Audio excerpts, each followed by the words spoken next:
Benvenuti al Teatro Galli di Rimini, un teatro che profuma ancora di nuovo perché è stato reinaugurato nel 2018 con la Cenerentola di Rossini.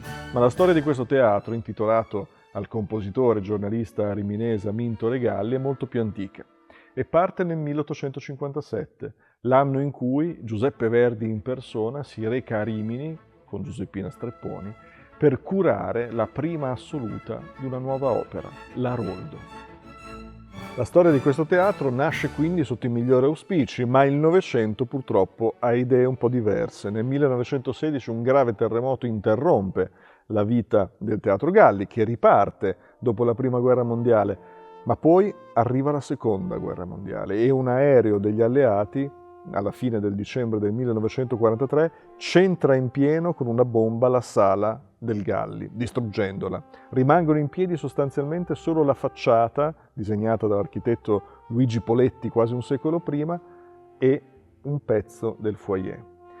Questo teatro quindi per tutta la seconda metà del Novecento diventa un magazzino, una palestra, un deposito, addirittura un parcheggio, insomma perde la sua identità. Ma Rimini finalmente se ne appropria nel 2018, riconsegnando il Teatro Galli alla cittadinanza con una festa indimenticabile. Chi era presente alla cerimonia di inaugurazione del Galli di Rimini nell'ottobre del 2018 non potrà dimenticare una scena particolare.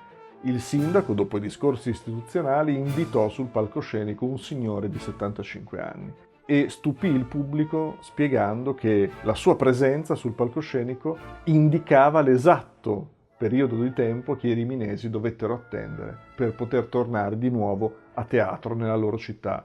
E lui stesso disse: finalmente a 75 anni potrò vedere per la prima volta un'opera nella mia Rimini. Siamo saliti al foyer del Teatro Galli, sorvegliati dallo sguardo del grifone, che è il simbolo del teatro e che potete vedere in tutti i palchi del prim'ordine. Qui al Galli di Rimini abbiamo visto Il Turco in Italia di Rossini, opera del 1814, l'anno successivo al grande successo dell'Italiana in Algeri.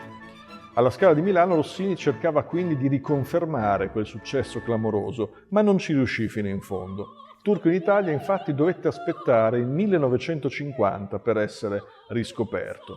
E auspici di questa riscoperta furono Franco Zeffirelli, all'epoca 27enne, e Maria Callas nel ruolo della protagonista femminile Fiorilla. Non si dà follia maggiore dell'amare un solo oggetto, canta Fiorilla in un inno alla libertà amorosa, che però non trova poi riscontro nel finale del Turco in Italia.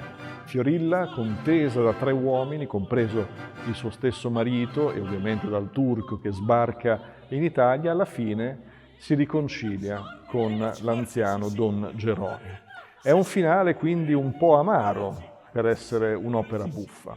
E in realtà il Turco in Italia ha i caratteri dell'opera buffa, ma qualcosa d'altro. C'è un retrogusto tipicamente rossiniano in quest'opera e ce lo dimostra la presenza di Prosdocimo, una figura simile a quella di Don Alfonso nel Così fan tutte di Mozart, ovvero un regista esterno che guarda distaccato l'evolversi degli avvenimenti, pensando anche di poterli orientare.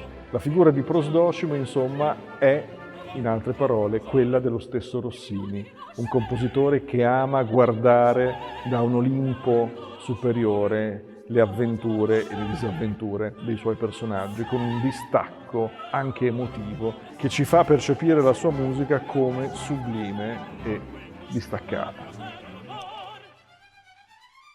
Ecco perché a distanza di più di 2 secoli vale la pena vedere e ascoltare un piccolo gioiello del teatro musicale come Il Turco in Italia, un'opera scritta da un compositore 22enne pienamente consapevole dei suoi mezzi. Infatti Rossini a quell'epoca aveva presentato in Italia più di 10 titoli, ma in quest'opera in particolare Rossini intuisce che l'opera buffa in Italia sta andando verso la sua naturale conclusione e ce ne dà un ritratto doppio con la scena dei personaggi che si muovono e la controscena del regista Prosdocimo che ci guarda e guarda i personaggi con un'aria tra lo scettico e il divertito. E speriamo che anche voi abbiate apprezzato sul canale Opera Streaming.